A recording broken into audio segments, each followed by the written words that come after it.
సర్వోన్నతుడును సర్వశక్తిమంతుడును జీవాధిపతి అయిన యేసుక్రీస్తు పరిశుద్ధ నామమున ఈ ఉదయకాల శుభములు మీకు తెలియజేయుచున్నాను. ఇది నా దేవుని యొక్క వచనము. సామెతల గ్రంథము 28వ అధ్యాయము 14వ వచనము. ఇక్కడ ప్రభువు చెప్తున్నటువంటి మాట, నిత్యము భయము కలిగి ప్రవర్తించు. ఎవరికి భయము కలిగి ప్రవర్తించాలంటే ఇహలోక సంబంధమైనటువంటి మనుషులకు కానివ్వండి, వస్తువులకు కానివ్వండి, లేదా మిగతా ఏదన్నా విషయాల గురించి ఇక్కడ ప్రభువు మాట్లాడట్లేదు. కానీ ఎవరైతే దేవుని యందు భయభక్తులు కలిగి ఆయన నన్ను చూస్తున్నాడు ఆకాశం నుంచి అని వారి యొక్క సమస్త ప్రవర్తనలో కూడా మార్పు తెచ్చుకొని పరిశుద్ధమైనటువంటి జీవితం జీవిస్తూ ఉంటాడో, లేదంటే ప్రవర్తిస్తూ ఉంటాడో, వాడే ధన్యుడు అని అంటాడు. అవును ప్రియులారా, దేవుని యొక్క భయం కలిగిన వాడు మాత్రమే ధన్యుడు. కానీ ఈ లోక సంబంధమైనటువంటి మనుషులకి భయపడేటువంటి వాడు ధన్యుడు కాదు. యోసేపు గురించి మనం ఆలోచన చేసినప్పుడు, యోసేపు ఫతీఫోర్ ఇంట్లో ఉంటున్నాడు. ఆ ఇంట్లో ఒక పని మనిషిగా వచ్చినటువంటి వ్యక్తి.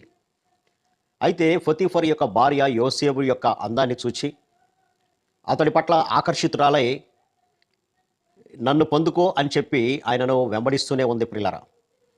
కానీ ఇక్కడ యోసేపు అంటున్నటువంటి మాట ఏంటంటే, ఆదికాండం 39వ అధ్యాయము 9వ వచనములో, కాబట్టి నేనెట్లు ఎంత ఘోరమైన దుష్కార్యము చేసి దేవునికి విరోధముగా పాపము కట్టుకొందును అని ఆమెతో అని అక్కడి నుంచి పారిపోయినట్లుగా మనం చూడొచ్చుకున్నారు.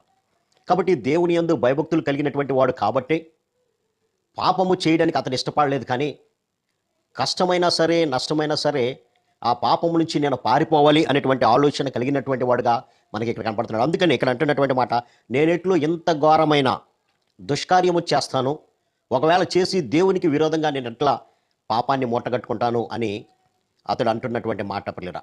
ఎందుకు ఈ మాట అంటున్నాడంటే, పాపము చేస్తే ఎక్కడ దేవుడి నుంచి నేను దూరం అయిపోతానో అనేటువంటి భయం కలిగినటువంటి వాడుగా ఆ మాటను అక్కడి నుంచి పారిపోయాడు. కానీ ఈనాడు అనేకులు ఇటువంటి పాపాన్ని చేయడానికి పరుగులెత్తుతున్నారు.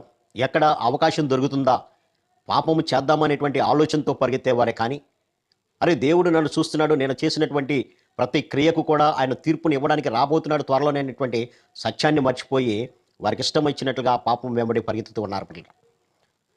ఈ విధంగా యోసేపు పాపము చేయకుండా పారిపోయాడు కాబట్టే ఒక ఉన్నతమైనటువంటి సింహాసనం మీద ఆ దేశపు ప్రధానమంత్రి హోదా అతనికి కలిగినట్లుగా మనం చూడొచ్చు.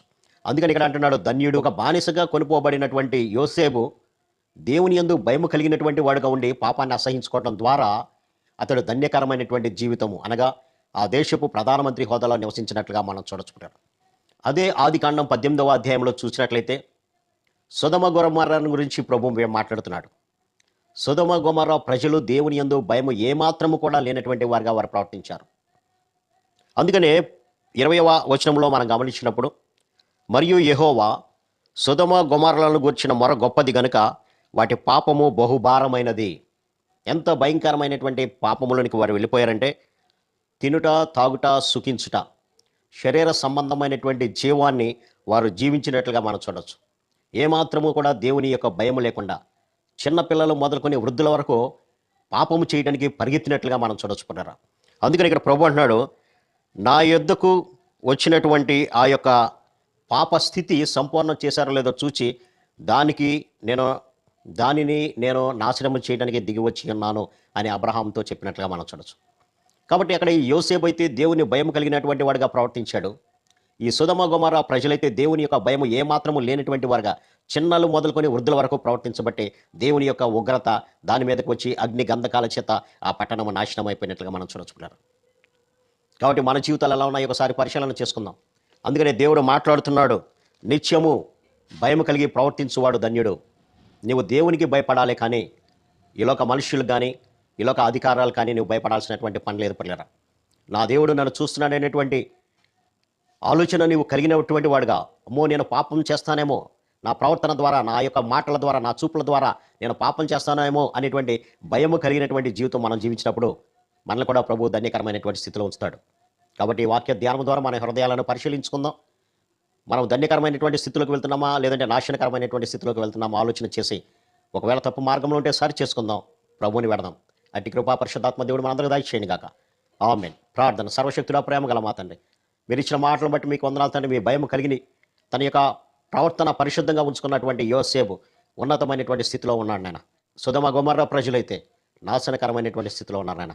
కాబట్టి మా జీవితాలను ఒకవేళ పాపం వైపు వెళ్ళినట్లయితే సరి చేసుకొని మీ వైపు చూచి ధన్యకరమైనటువంటి జీవితం జీవించే భాగ్యం ప్రతిబిడ్డ దయచేయమని యేసు నామమున అడిగి పెట్టుకుంటున్నాం తండ్రి. ఆమేన్. God bless you.